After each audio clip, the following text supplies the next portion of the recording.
on Mothma's HoloNet, and we're just posting on it. Welcome back to Mothmanet News. Today is day 20 of our 50-day countdown to the Mask of Fear by Alexander Freed, and today we're talking about In the Name of the Rebellion from Star Wars Rebels. Season 4, I can't remember what episode it is. Mon only appears in the first part, because it's a two-parter episode. And so her first bit is talking to Hera and Ezra, mostly about how, like, you know, the Empire's got a new communications relay, and talking about, like, how they're going to kind of get around that, how they're going to use that. And, you know, Dodonna points out, like, I hate to admit it, but it appears Guerrera's rumors are true. And then, you know, there's a little bit of talk about how he acquires the information that he has, and Mon very firmly, like, says, like, we do not mistreat our prisoners. Yeah, so obviously the Empire having a new communications relay is a big threat to the Alliance, and, you know, Callus is like, oh, like, I mean, if we could tap into it, we can monitor their movements and adjust our operations to avoid them, which is logical, right? And, of course, ultimately, Saw ends up blowing it up, so that's great. Even though, like, well, yeah, like, getting rid of the relay is a blow to the Empire, the fact that it could have been used by the Alliance is also really important, because it could have given them really important information about the Imperial fleet movements through the sector and everything. So, yeah. And then Ezra kind of confronts Mon about Lothal and how, like, he promised to, like, they promised to be of support to Lothal, and Mon kind of has to, like, explain to him how these things work. Like, the Rebel Alliance is still very small at this point in time. They haven't had the massive influx of numbers that they had post-Yavin, when people, like, were like, holy shit, like, the Empire is willing to blow up planets. Like, that's fucked up. And so she mentions, like, hey, like, my home planet is also suffering at the hands of the Empire. But if we only help the worlds that we have, like, personal connection to, what happens to the other worlds who need us? Like, where do we start? How do we impartially choose where to begin? Or as impartial as possible? Because, you know, again, if she were to just be like, oh, we're gonna go and help Chandrila because we can get all of these benefits out of it, people will still be like, oh, it's because you're from Chandrila, right? So there needs to be, like, a proper way to go about this, because it's like, yeah, like, all of these planets are important, all of them are suffering, but we need to kind of pick our battles right now. We don't have very many choices, and at this point in time, like, they'd already failed with Lothal once, and so I don't think that they were too eager to repeat that quite so soon, which makes sense. You know, you don't want to keep hitting the same target, getting punched back, losing more people, losing ships, and all of that. Otherwise, like, it's not going to go well for you. Like, you need to sometimes draw back and replan how you're going to do things.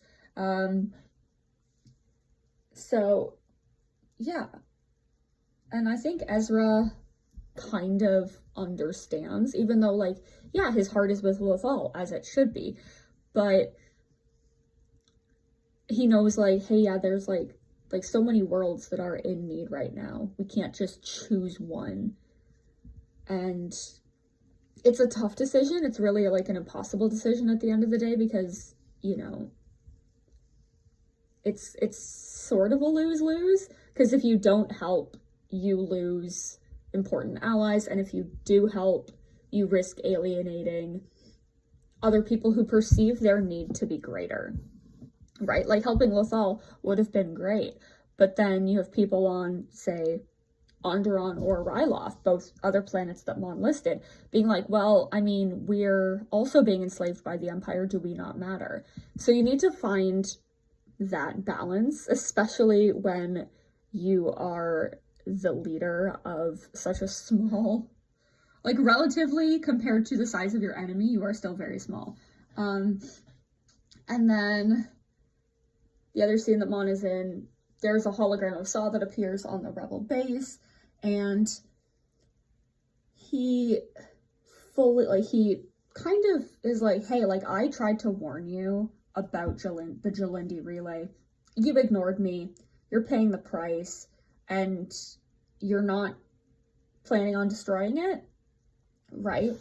And of course, Mon at this point in time is still very much believing in a diplomatic solution. She believes in this up until, I'm gonna say probably like mid-Rogue One area, where she's like finally like, no, I mean, diplomatic solution's not gonna work. And then of course, the Senate is shortly thereafter completely disbanded. But she doesn't want to take the risk. And that does make sense. Like, she has to look out for her people. Saw is a different kind of leader from Mon. And if I've said it once, I'll say it a million times. The rebellion needed both of them. They needed people who were very much of the vibes of, hey, one fighter with a sharp stick and nothing left to lose can take the day, as Jin said that Saw would sometimes say. We also need somebody that's like, yeah, dying for a cause is easy. Living and rebuilding in the image of what you wanted is a lot harder, right? So they come from very different viewpoints. Saw is a soldier, Mon is a politician. You need both of those people in a war. You need both of them in leadership positions. And a lot of Rebel High Command as well is also soldiers, right? Dodonna, Crix Maydeen, right? Riken, like, all of these people have some level of military skill and prowess and ability, but they don't make the absolute final decisions. They make them together. Like, hey, what would be the best choice for the war effort as it is right now, right? And Saw does bring up a very valid point about like how Mon is still hoping for a democratic solution and like a peaceful resolution before like a full-blown war happens, because in war people die, right? And there's always going to be one side who fights valiantly and bravely, but they lose the war, and all of those deaths could have been avoided. War bad. And so Saw says, if you continue to allow this war to be fought on the Empire's terms, not yours, you're going to lose, right? And Mon brings up very valid points as well about not being lectured on military strategy by a man who has proven himself a criminal, right? Both parties in this conversation are very based. They are both correct from their personal viewpoints, and even from like looking at it from a war perspective, because yes, Saw says the Empire considers both of us criminals, at least I act like one. Yeah, right?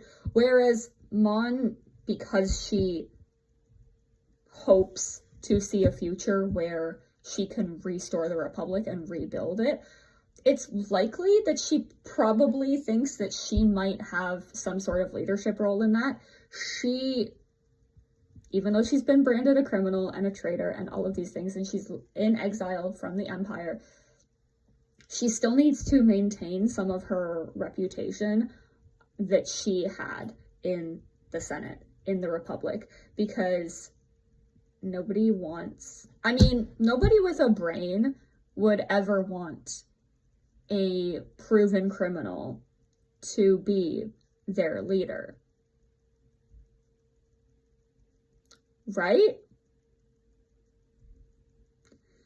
No one that has more than 2 brain cells that for some reason are for fighting for 3rd fucking place. Nobody should want that, right? Because then you wonder, like, why do they want this power, right? again, Mon, I wouldn't say is like a power hungry person, but she is very much driven by, you know, statecraft and politics, and that is the core of who she is as a person. She wants to believe in a peaceful resolution. She is a pacifist. So, you know, her acting like a criminal would only cause more damage, right? Saw, even though he's semi-high profile, the average citizen in the Empire does not know who he is because he was not a senator, right? He is kind of like smaller scale than she is. So he has the luxury of being able to blow up communications relays, have his group of partisans literally fighting stormtroopers in the streets. She has to be more careful because the Rebel Alliance that she is leading is, and like, what she perceives to be like, hey, we are going to be rebuilding this galaxy when we beat the Empire. She doesn't want to take the Empire down in ways that could tarnish that, right? And so, like, of course, Mon gets a little bit riled up talking to Saw, and I really appreciate that because I think that that he is able to bring out a lot more strength and sternness in her that we typically don't see. Like, this, I think, is one of the only times we see Mon raise her voice, and that is significant. And she says, you target civilians, kill those who surrender, break every rule of engagement. If we degrade ourselves to the Empire's level, what will we become? Right? She doesn't want to be a war criminal. Saw is kind of comfortable being a war criminal. Because ultimately, like, he's not going to be running for office. He's not going to have to ultimately live with the consequences of what he is doing. Saw is crucial to the rebellion, crucial to defeating the Death Star.